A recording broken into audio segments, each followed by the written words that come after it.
America is in an age of unprecedented prosperity. The country is connected coast to coast by rail. Kerosene lamps brighten the night. And steel is being used to build structures no one could have imagined even a decade earlier. Overseeing much of the growth are Pittsburgh steel magnates Andrew Carnegie and Henry Frick.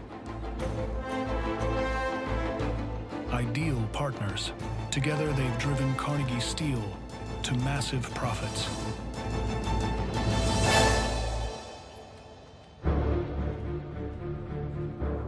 To celebrate, they've erected the South Fork Fishing and Hunting Club. Cheers. Cheers. Cheers. A lakefront, members-only playground. But construction has weakened the dam surrounding the lake at South Fork, posing an imminent threat to the lives of tens of thousands of people in the valley below.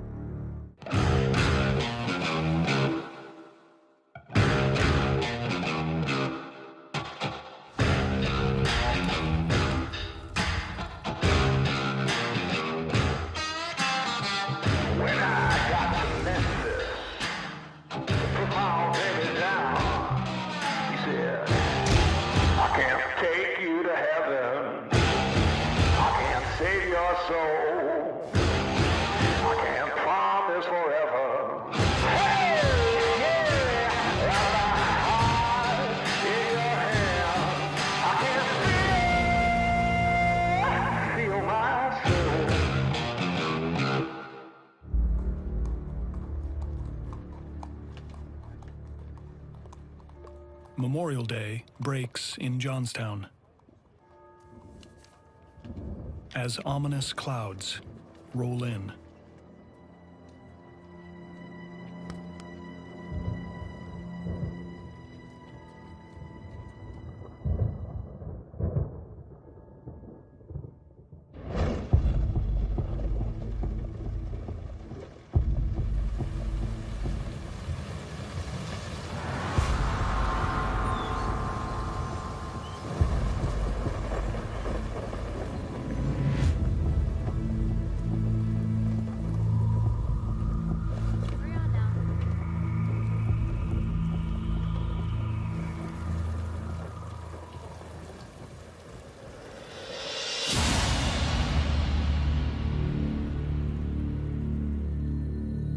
At South Fork, lake levels are rising.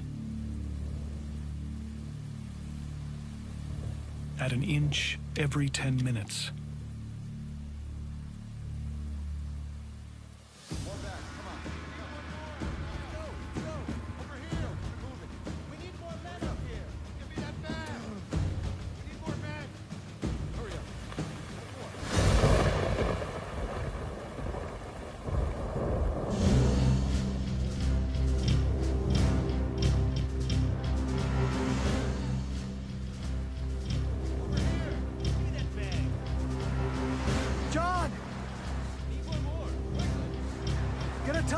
Johnstown!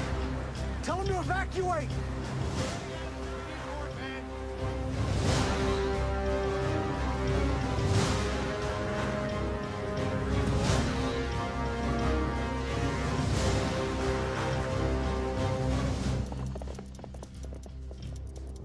The message reads, South Fork Dam liable to break. Notify the people to prepare for the worst.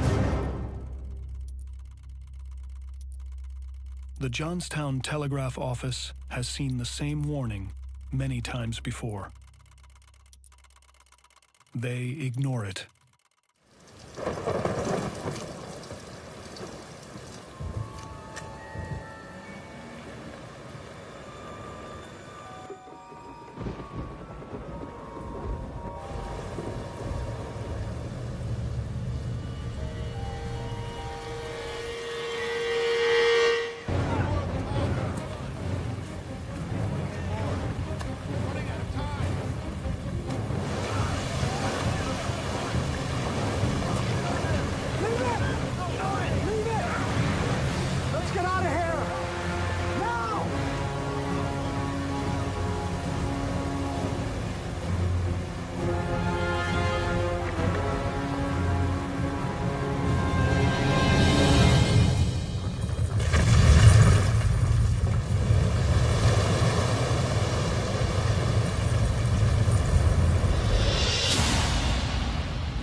from the window.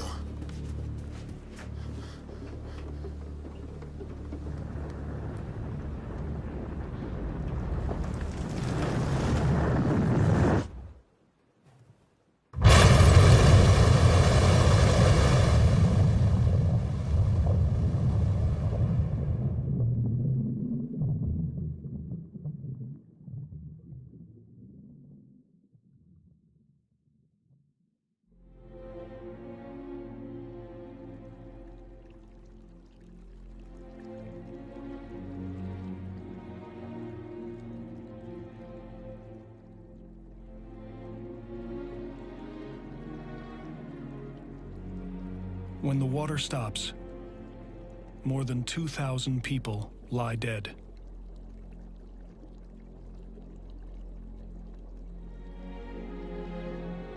One in 3 are so mutilated they can't even be identified.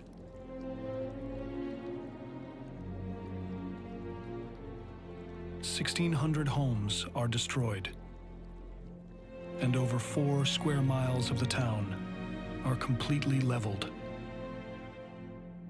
The Johnstown flood is the worst man-made disaster in the United States prior to 9/11. Bodies will be found for years to come, some as far away as Cincinnati, 350 miles from Johnstown. Volunteers come from across the country to assist in the recovery. The flood is the first major peacetime relief effort of the recently formed American Red Cross. As outrage over the flood grows, the public looks for someone to blame. Most of that blame falls on the members of the South Fork Fishing and Hunting Club. But the members deny responsibility.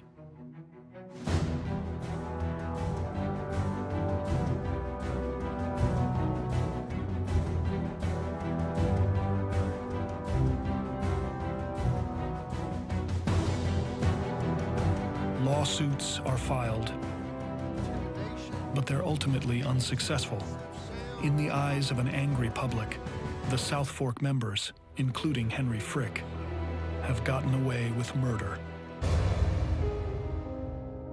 The incident forever changes Andrew Carnegie, who feels a sense of responsibility for the disaster, unlike many of his fellow club members. He soon drops out of South Fork and begins a campaign to rebuild his damaged image.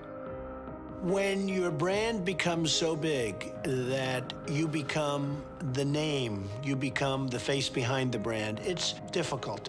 There's also a great deal of responsibility and risk, and you have to be very, very careful. Carnegie donates millions to help rebuild Johnstown. Carnegie gave money to thousands of libraries, millions and millions of dollars. Carnegie wanted to be remembered for the good he had done. Carnegie begins building public monuments across the country. And soon, a grand music venue in Manhattan becomes his passion.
Carnegie Hall is New York's new home for the performing arts and for high society to rub elbows. On opening night, Russian composer Peter Tchaikovsky is the featured performer.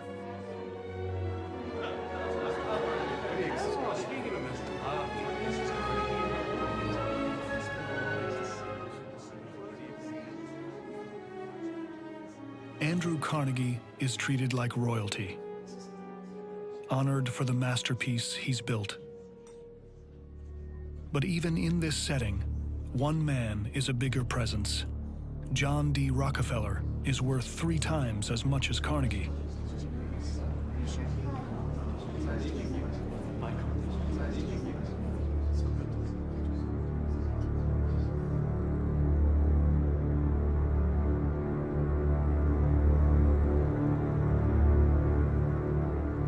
But the cathedral Carnegie's built bearing his name takes their rivalry to another level.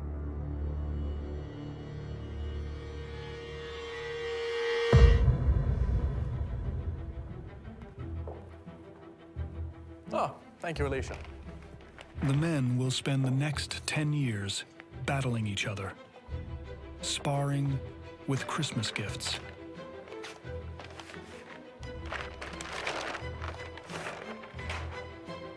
Rockefeller sends Carnegie a cheap paper vest, a jab at his simple beginnings as a poor immigrant.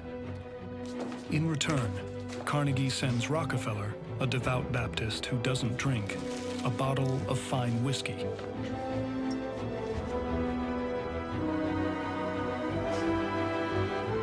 You know, I've had my own little rivalries. I've had a rivalry with Donald Trump where I think it was back 2004. He was giving me a hard time about something. I said, you know what? I could write a bigger check than you and not even know it's missing, because I knew if I tweaked him, he would just respond, and he did, and I still like to tweak him just because it's fun. I always say you have to have someone to hate, to aim for. Having an enemy, having an arch enemy, having a competitor is what ups the game for everybody. While Rockefeller's oil empire steadily grows, steel becomes the product of choice for construction, and Carnegie's business takes off. Mr. Connor! Yes, sir. How's the output? She's running at full capacity, sir. Good, carry on. Carnegie's steel helps trigger the upward expansion of America's cities. But if he wants to challenge Rockefeller for the title of America's most powerful businessman, Carnegie must become even more profitable. But he'll pay a price for his ambition that will threaten to destroy everything he's worked so hard to build.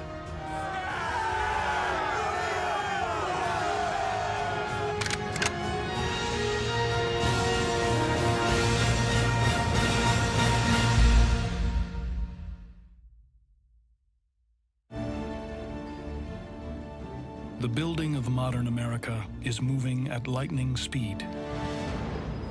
Rail lines link east to west in a way never before thought possible. Oil is burning into the night, and steel is pushing cities to unimaginable heights. Driving this growth is a rivalry between 2 men, Andrew Carnegie and John D. Rockefeller. One the undisputed king of oil, the other the unchallenged man of steel.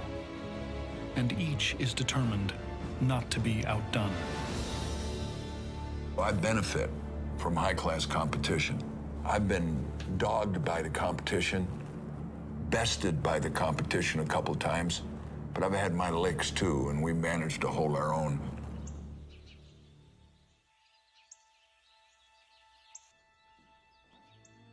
To overtake Rockefeller as the richest man in the country, Carnegie can't just be a profitable steelmaker. He's got to be the most profitable.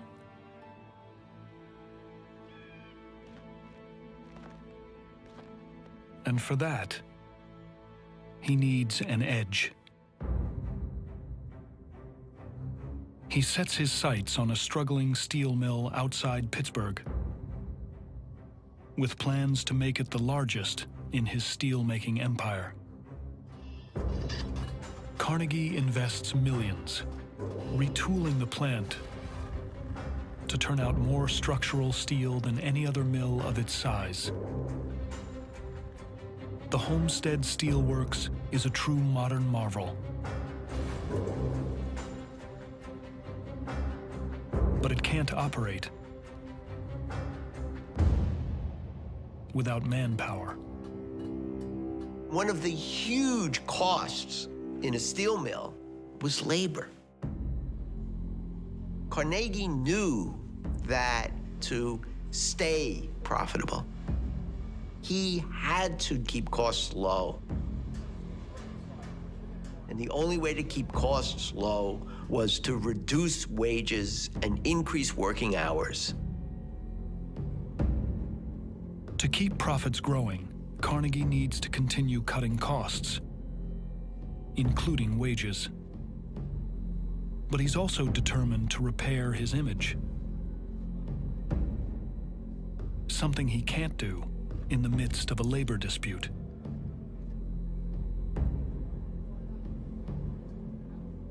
So he turns to his chairman to do the dirty work.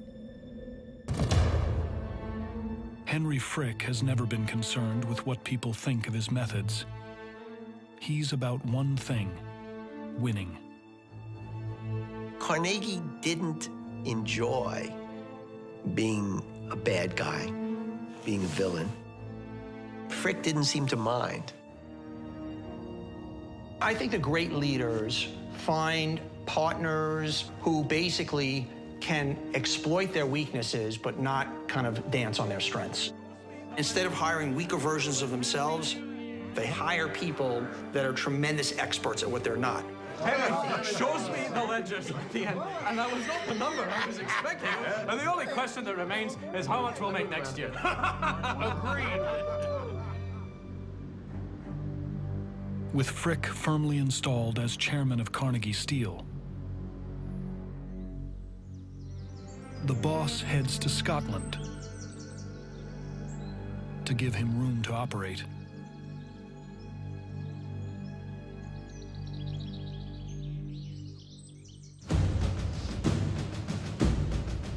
The industrialists of that period of time are people who were out for themselves to make large fortunes as quickly as possible, even if it means pressing the envelope of what they have to do.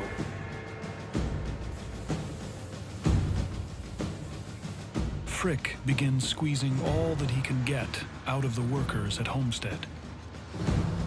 Frick decided that the only way to keep the plant running efficiently was with a 12-hour day, 6 days a week. What that meant was intolerable working conditions. No one could work 12 hours a day. If you're working in an office, you fall asleep at your desk. If you fall asleep in a steel mill, you end up dead.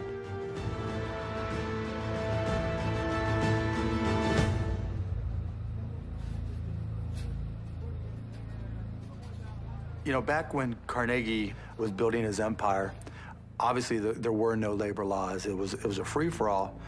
And looking back, it seems horrific in a lot of different ways that workers were taken advantage of, but that was the game that was played back then. The conditions are dangerous. How many, for instance? And a small group of men bands together to raise their concerns. Many of the workers at the steel mill felt that change in working conditions was a necessity. They were exhausted, and they wanted wages that were livable. Unions are relatively new in America, and Frick isn't about to let them take root on his watch.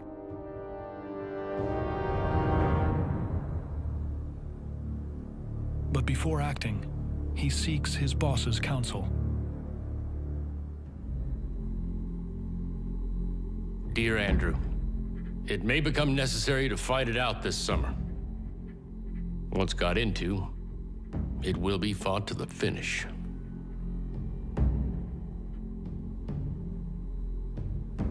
Andrew Carnegie is well aware of Frick's aggressiveness.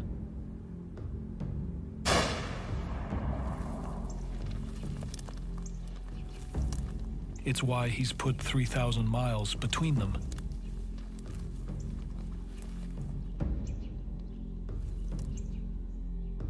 But Carnegie would rather leave some things unsaid.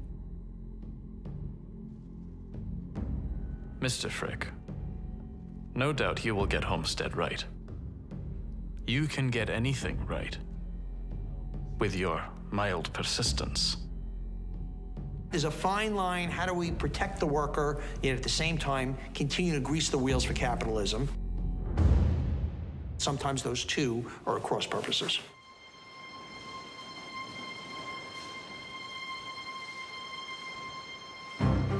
Frick takes Carnegie's words as a clear indication that it's time to go to war. He ramps up production, pushing his men harder than ever. In case of a strike, he'll have a stockpile of finished steel. The men are spending half their lives in the dreadful and dangerous conditions. And they're about to reach their breaking point.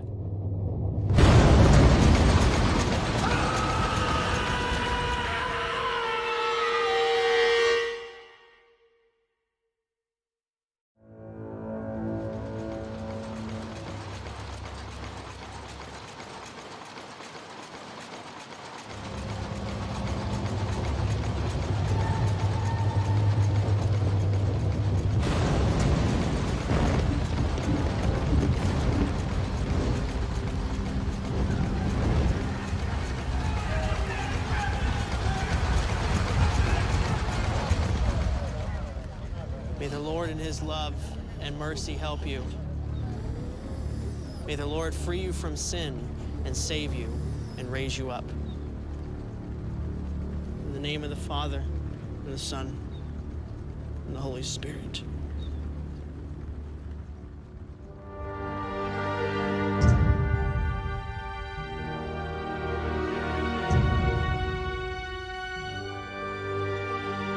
Accidents on the plant floor keep multiplying until one proves fatal. The death has the potential to unite the overwhelmed workforce.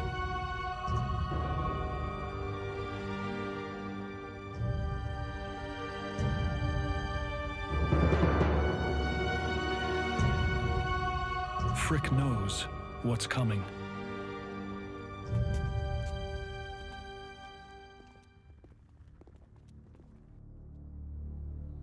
Dear Andrew, I'm not prepared to believe we will win without a severe struggle. I regret to say it does not seem that there is any other course open for us. We would better make the fight and be through with it.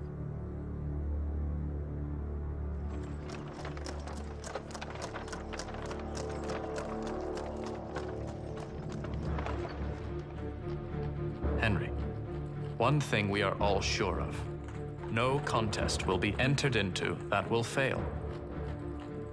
We all approve of anything you do. We are with you to the end.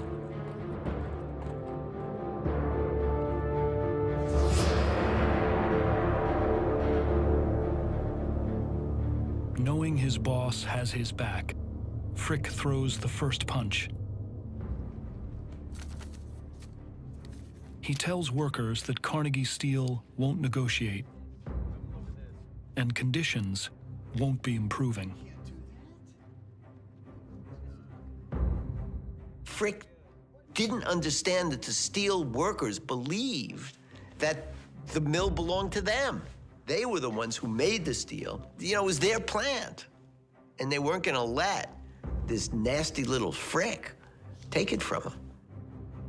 Under the management of Mr. Frick, The Carnegie Company has wiped out organization in the Edgar Thompson Works, has wiped out organization in the Coke region, and are about to wipe out organization in Homestead. No! The time has come to send Mr. Frick a message. That's right. We do not accept the new pay scale. No. We do not accept the poor working conditions. No. We do not accept the long hours. No. And why can we do this?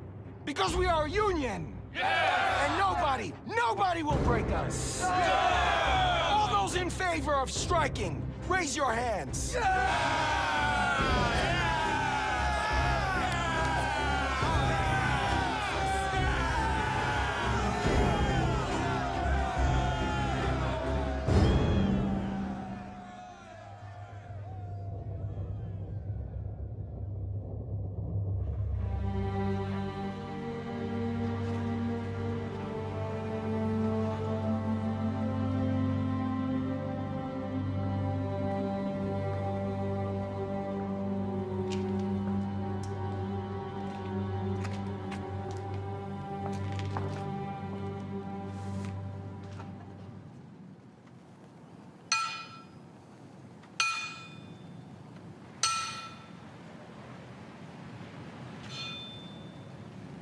'Mr. Frick?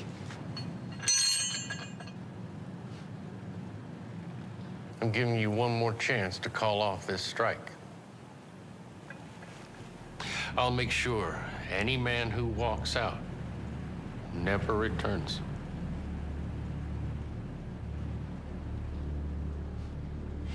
We'll see.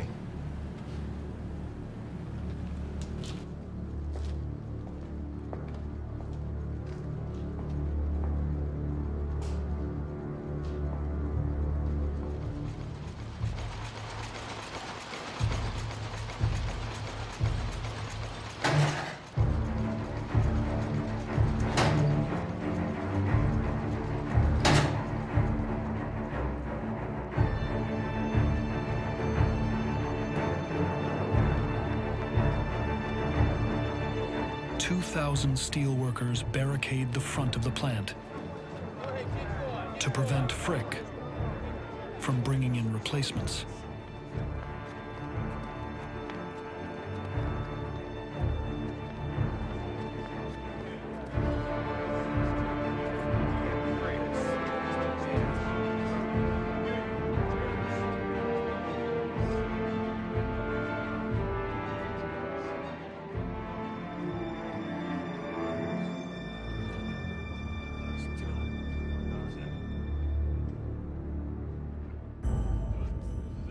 The fight has turned personal. But Frick isn't about to back down. He calls in reinforcements.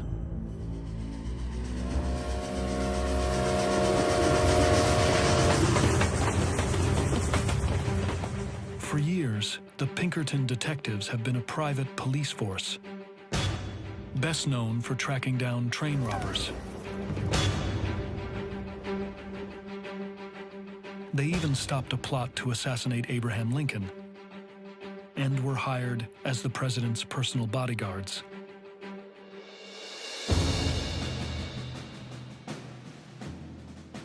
But now they've become an army for hire.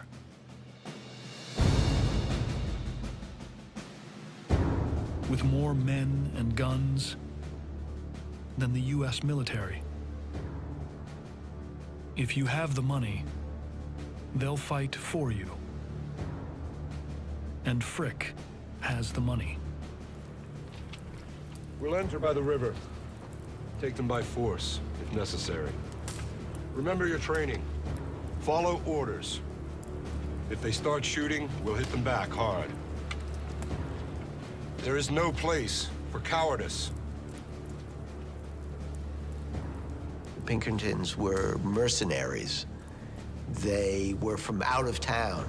They had no ties to Pittsburgh, no ties to these workers. They were paid a wage to wield their clubs. The moment Frick made the decision to bring in Pinkertons, the die was cast, and the only way this strike was going to end was in tragedy. Fire!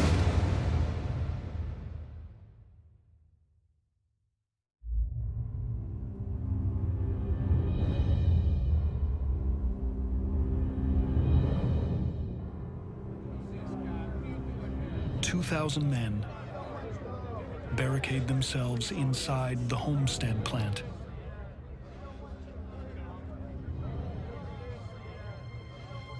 Causing steel production to grind to a halt. Carnegie Steel's chairman, Henry Frick, is in no mood to negotiate. Under pressure to quell the revolt, Frick brings in the Pinkertons, a mercenary army capable of outgunning the U.S. military. And their presence threatens to be the spark that lights the powder keg. Frick thought to himself, when the workers see the Pinkertons, when they see that I'm not going to back down, they will back down. He thought a show of strength, a show of resolve was all that was needed, and that would be the end. He badly miscalculated. Go ahead, keep going. Hold your ground. Stay calm. Stay calm.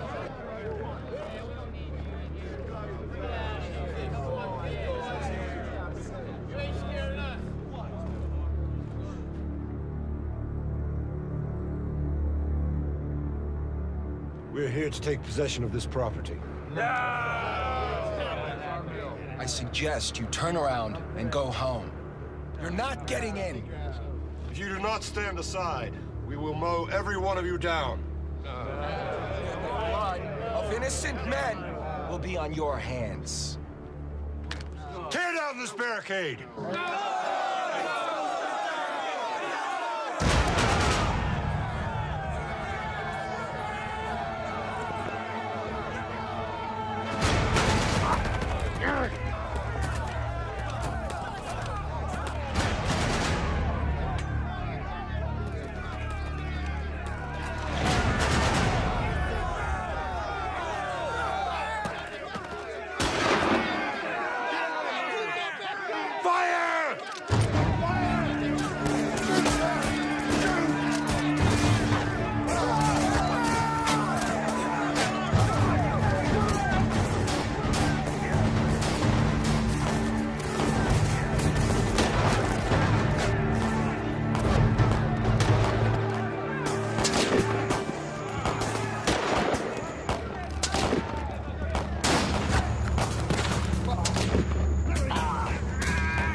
Keep your ground!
When the fighting stops, 9 Carnegie Steel workers lie dead, while countless others sustain severe injuries. But they manage to hold their ground. until Pennsylvania's governor sends in the state militia to finally restore order.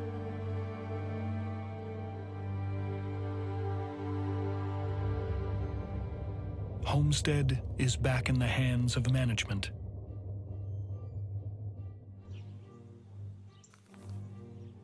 But Andrew Carnegie's problems are far from over. The public is outraged over the violence, blaming Chairman Henry Frick directly. Many are demanding justice for the dead.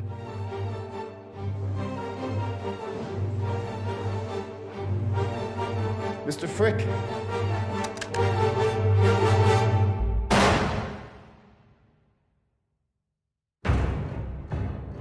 The vast and rapid growth of America is in full swing. Railroads now connect all 44 states. Oil is the most precious resource in the country. And steel is building our cities.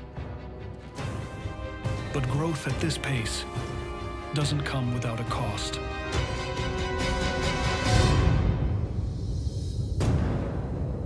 Andrew Carnegie is making more steel than anyone else in the world.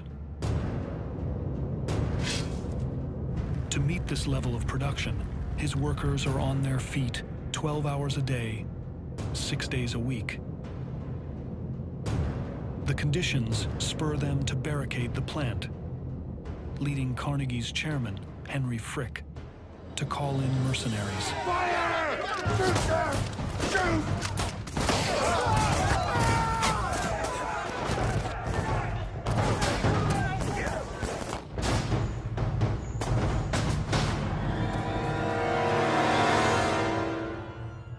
A bloody battle leaves 9 workers dead. Frick regains control of Homestead. But while the carnage is over, the public outcry is just beginning. It was a massacre, not just in terms of the number of injured and dead, but a massacre that any civilians should be killed standing and defending their plant. Overnight, Homestead becomes a searing symbol of life and death in industrial America.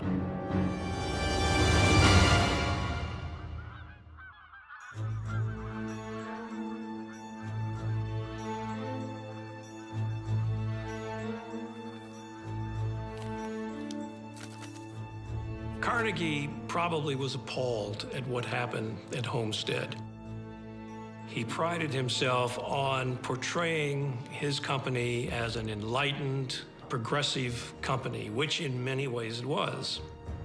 What Homestead did was to cast a stain on that and on his reputation that he had a very hard time living down.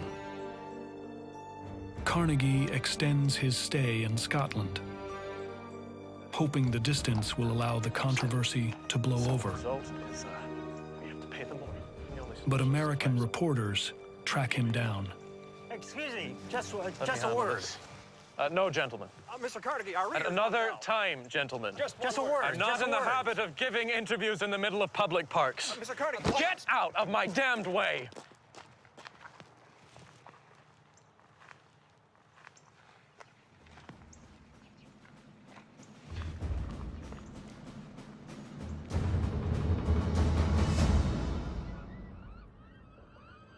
While Carnegie's hounded by press abroad, at home, the public's outrage is escalating. A new group is emerging, calling themselves the anarchists. Known for their violent tactics, they are beginning to strike out whenever and wherever they see injustice. Now they've turned their attention to the massacre at Homestead, demanding payback. Their target is the chairman of Carnegie Steel.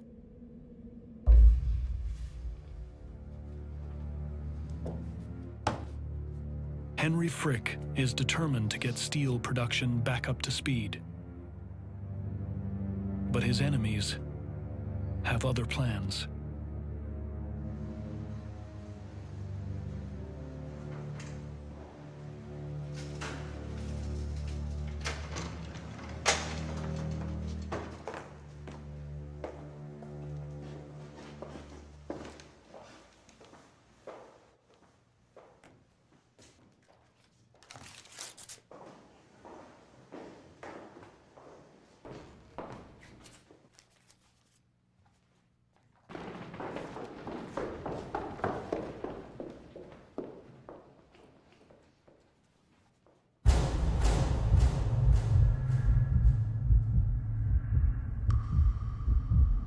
Mr. Frick,